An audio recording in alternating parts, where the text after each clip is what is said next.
5 weirdest Nazi weapons. The weapons on this list are focusing more on infantry weapons rather than vehicles such as tanks and planes. All the weapons on this list actually did exist and did see combat. Let's get on with the list. Number 5. The Fliegerfaust. Fliegerfaust translates into English as plane fist. The Fliegerfaust was a portable multi-barreled ground-to-air rocket launcher. There were 2 versions of this rocket launcher made, the Fliegerfaust A and the Fliegerfaust B. Ammunition was 20mm shells that were propelled by a solid fuel rocket. The shells were designed to spin through the air. This was to increase the range the rocket could travel, similar to rifling on a gun. Version B of the Fliegerfaust was intended to be an improvement over the first design. The original 4 barrels was up to 9. The length of the barrels was also extended to improve range and stability of the rockets. With the addition of the new barrels, the firing sequence was changed. When the Fliegerfaust's trigger was pulled, 4 rockets were fired immediately. The other rockets went off one by one with a 0.1 second delay between each rocket. The same ammunition as the first variant was used. Expected effective range was around 500 okay, so it's a grenade launcher kind of thing. meters. The cost per unit of producing either variant of the Fliegerfaust was relatively cheap. The reason behind this weapon's development was to help defend Nazi troops from Allied low-flying planes within Nazi-controlled areas. Nearing the end of the war, the Allies had controls over the skies in Germany. With the Luftwaffe almost non-existent, Allied planes were free to roam around and attack ground troops in relative safety. To shoot down Allied planes, the Nazis had to rely on dedicated anti-aircraft equipment, examples being heavy equipment such as 20mm AA guns and 37mm AA guns.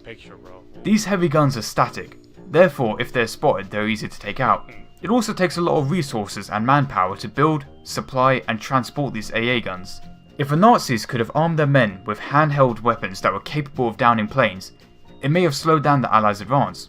At least that's what German High Command thought, hence 10,000 Fliegerfausts were ordered along with 4 million rockets. I think German High Command was hoping the Fliegerfaust would have a similar success as the Panzerfaust. Panzerfaust translates into English as tank fist. The Panzerfaust was a disposable recoilless rifle with a very simple design. It was a warhead on a stick. It was simple to make and cheap to produce. The most common version of the Panzerfaust was the Panzerfaust 60, which was capable of taking out tanks at 60 meters. What makes the Panzerfaust so interesting is that it allowed Nazi ground units to be able to engage tanks without dedicated anti-tank guns. Before the Panzerfaust, there were rocket launchers like the German Panzerschreck and the American Bazooka, but these weapons are big and more cumbersome to handle. They also require more training to be able to use. Other examples of anti-tank equipment are dedicated anti-tank guns, guns like the Pak-43. These big guns have to be set up in advance of the enemy tanks. They also have to be crewed by a trained team, supplied with correct ammunition and camouflaged effectively. All of this took time and resources. While the AT gun was also static, it was a vulnerable target. The Panzerfaust allowed the average German soldier to be able to engage tanks. With this in mind, you can see why German High Command thought it may be a good idea to give ground troops a chance Basically, you come a little bit closer. Bam!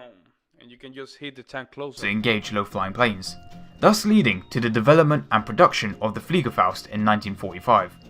Here's the thing about the Fliegerfaust. It was a flop. Only 80 of the 10,000 ordered were produced, and even fewer made it to the front lines. The Fliegerfaust also struggled to reach the expected range of 500 meters. The small range made the weapon ineffective, and there is no confirmed aircraft downings with the Fliegerfaust. Number 4. The Panzerwerfer Minna. Remember the Panzerfaust we were talking about a little while ago? Well, the warheads were rather effective at taking out tanks. The Panzerwerfer Minna was a throwable warhead. The Panzerfaust warhead worked by exploding on contact and forcing all the explosive energy in one direction, forming a high velocity jet of metal as it punches through a tank's armour. There's one catch with this warhead. To detonate, the primer in the nose needed to make contact with the target. The primer was in the nose. If the nose didn't strike the target first, there would be no explosion. When the warhead is fired by a rocket, the nose of the warhead is guaranteed to hit the target nose first. If Nazi troops were to just throw the warheads at tanks, there was no guarantee that the nose would hit the target first. It would be rather amusing to see Nazis just throwing warheads at a tank, only for them to just bounce harmlessly off due to not hitting correctly. That's so To ensure that the warheads hit their target correctly, which was at 90 degrees to the armour, in English directly side on, the warheads were given fins that deployed after being thrown. This was to stabilise the warhead mid-flight. This gives us the keep itself pointed towards the target. So instead of just going like flipping around, it will go like this and hit the target. Panzerwurfmine. There were two versions of the Panzerwurfmine, the long and the short. The first version of the Panzerwurfmine was the Panzerwurfmine long. It weighed 1.4 kilograms and was just over half a meter long. The fins were designed to spring out after it was thrown, disengaging the safety on the warhead as the fins folded out. Over 200,000 of the long variant were made in 1943. It was later discontinued in the same year in favour of producing the short variant. Can you guess the difference between the two variants? The Panzerwurfmine short was shorter. Also, it was now stabilised by a canvas strip that unravelled mid-flight. The canvas strips were simpler to manufacture. The Panzerwurfmine This is the old ones. did not live up to expectations, unlike the Panzerfaust 60, which could take out a tank at 60 meters. The range was however far a Nazi soldier could chuck a potato masher anti-tank grenade, which wasn't too far. Getting close enough to use the Panzerwurfmine against tanks was almost suicide. Secondly, the fins didn't guarantee the 90-degree hit needed for the warhead to be effective. There was a chance that the warhead would glance harmlessly off the armour, in the process not detonating. Number 3. The Sturmpistoler. The Sturmpistoler was a modified flare gun which was designed to fire various types of grenades, such as flares and high explosive rounds. Modifications to the flare gun were the addition of a stock to help with the high kickback, and sights for aiming. Sights is not really something you see normally on a flare gun. The grenade we're interested in though is the high explosive They were smart because they were thinking about how can I kill with one bullet dozen of soldiers kind of thing. You see what I'm saying? But how can I do it efficiently where a soldier can carry it and maneuver with ease instead of just carrying the bulky stuff? Tank round. I know what they're trying to do. This round would turn the flare gun into an anti-tank weapon. This tiny little pistol was capable of firing a grenade that was able to penetrate 80mm of tank armor at around 70 meters. Like all the other anti-tank weapons on this list, the ideal angle of attack would be 90 degrees to the armor for maximum effect. 280,000 flare guns were converted to be Sturmpistolers. Remember though that the Sturmpistoler wasn't just used as an anti-tank weapon, it had many other uses as well. While it was useful in theory to be able to use a flare gun to take out enemy tanks without proper anti-tank equipment, the Sturmpistoler was a failure in practice. It was not accurate at long ranges, as the Sturmpistoler's weapon spread was far too large. Destroying a tank with the Sturmpistoler was very difficult, so the weapon didn't enjoy too much success amongst the soldiers. Since 1943, the popular choice of weapon for taking out tanks was the Panzerfaust, which was much more of an effective weapon at destroying tanks. Only one vehicle kill was ever confirmed with the high explosive anti-tank round with the Sturmpistol. Number 2. The STG-44 with Bro, look at that thing. Vampire Night Vision. Or Vampire if you prefer. The Vampire Night Vision sight is the first use of night vision equipment by infantrymen. Although the equipment is rather crude by today's standards, it was very advanced for its time. That's big though. The concept is relatively simple.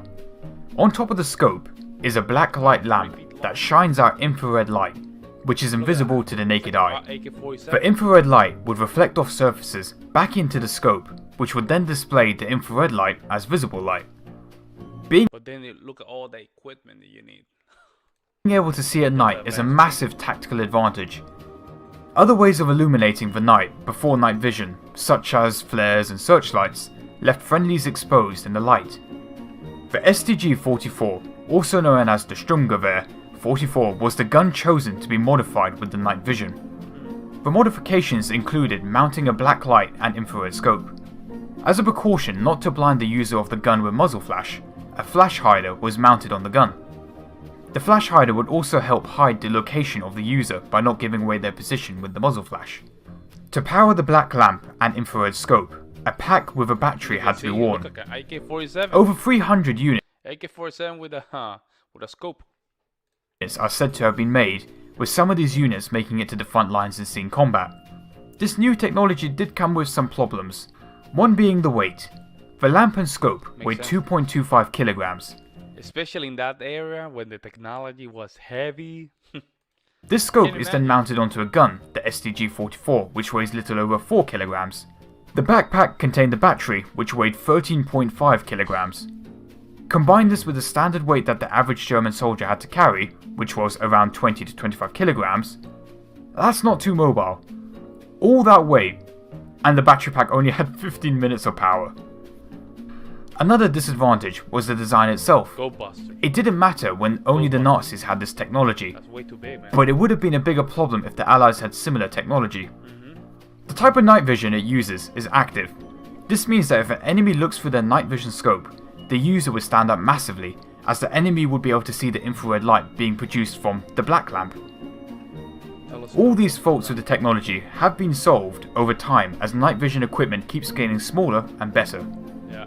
There are also new types of night vision equipment that don't risk giving away the user's position, for example image intensification and thermal imaging.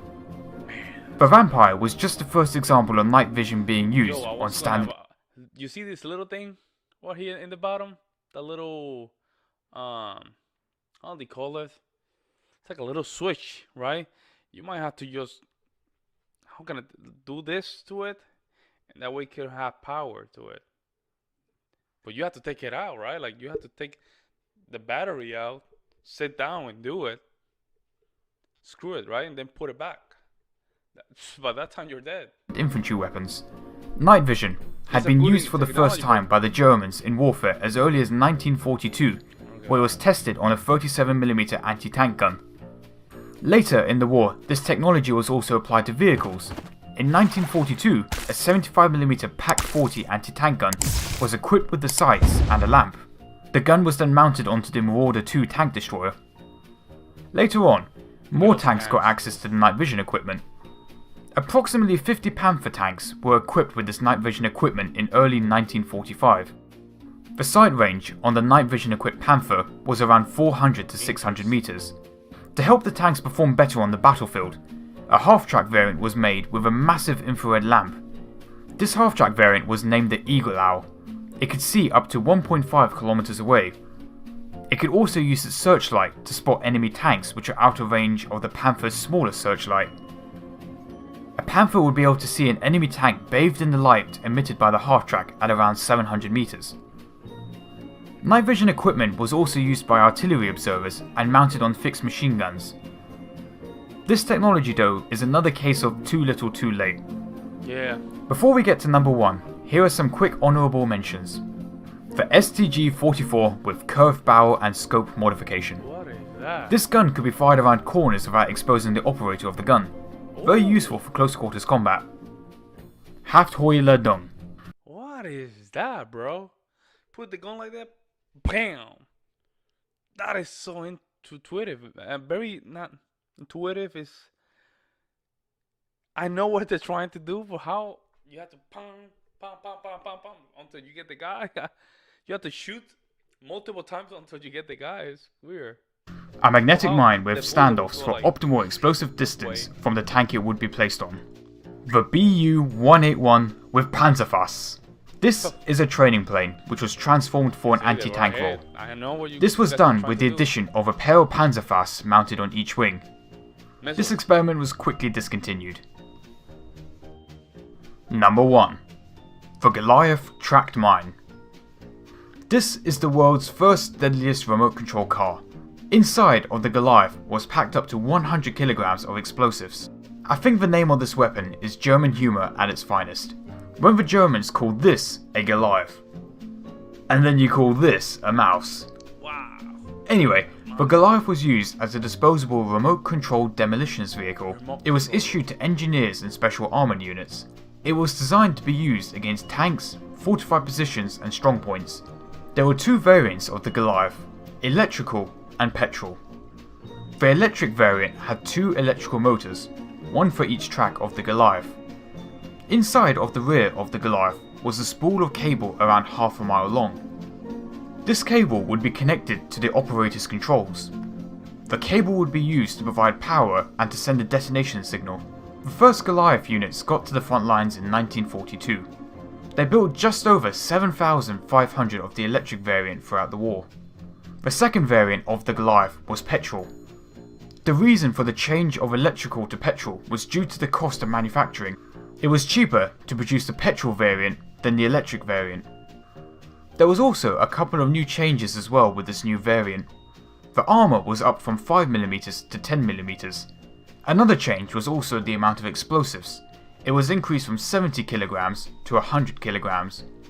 Just under 5,000 units of the second variant Goliath were made between Bro, look at those tanks, bro. They have a character. Those tanks look like this. Monster, bro. It's just the design of the Germans. 1943 and the end of the war. Crazy. While the Goliath was pretty advanced for its time, it wasn't very successful. This is most likely due to the disadvantages, of which there are quite a few. One being its low speed. The Goliath's top speed was fairly low, just under 10 kilometers per hour. With its low speed, it would be fairly easy to target by infantry. With its low armor of 5mm to 10mm, infantry could easily at night, from far away, just looking at it like, and then, kick, boom. engage the Goliath with standard issue weapons. A few rounds could easily disable it by destroying the tracks or engine, or a lucky hit could cause the explosives to go off. Another disadvantage was its very low ground clearance of just under 10 centimeters. This would make the smallest of rocks a rather big obstacle, forcing the Goliath operator to be very careful. This would slow down the speed of progress to the target as the operator has to steer around obstacles. While the cost was addressed with the second petrol variant, the amount of time and resources that were put into one of these weapons could have been used to make something else with a higher reward. Yeah. We must also mention the control cable, which was vulnerable. A Very brave man easy with to a use standard thing. It looks like you can just cut it with a scissor. It doesn't look entrenching strong. tool could cut the control wire in two. With the wire cut, the Goliath would no longer be able to move and the operator wouldn't be able to detonate the bomb. Well, there you have it. They have the correct idea, but with the cable, it's gonna be hard, man. Those are my Let's go top with 5 knife weirdest like this, Nazi and that's it. weapons. Leave a comment on what weapons you think. Yeah, man, this was very good. Very good. Man, some of these technology, man, they were looking way far into the future, man. Way. But the technology at the time was not allowing them to just reach that greatness. They were very smart. They knew what they wanted. I'm always amazed about the First World War and the Second one, especially on the side of the Germans. It's crazy how far they wanted to push their own technology. No wonder it took a little bit of time for the Allies to submit and to surrender the Germans. It was not easy, man. With a thinking like this, what are you always thinking ahead of the game? No way, man. No way. Very amazed with this. Let me know what you guys think in the comment section below. And for those American brothers, let me know we already invented stuff like this before the Germans did. I know there's don't get me wrong, right? That America has invented a lot of good things, right? But I just want to stretch my sight to a little bit outside the United States, right? To see what Europe created, what kind of technology Europe created in the 20th century. I don't know, because I know the Americans, they did create a lot of stuff in the 20th century. So it was not all Europe. But I just want to know which one, what kind of technology is for which, right? Let me know what you guys think in the comment section below. Make sure you like and subscribe. With that, I'm out. Peace.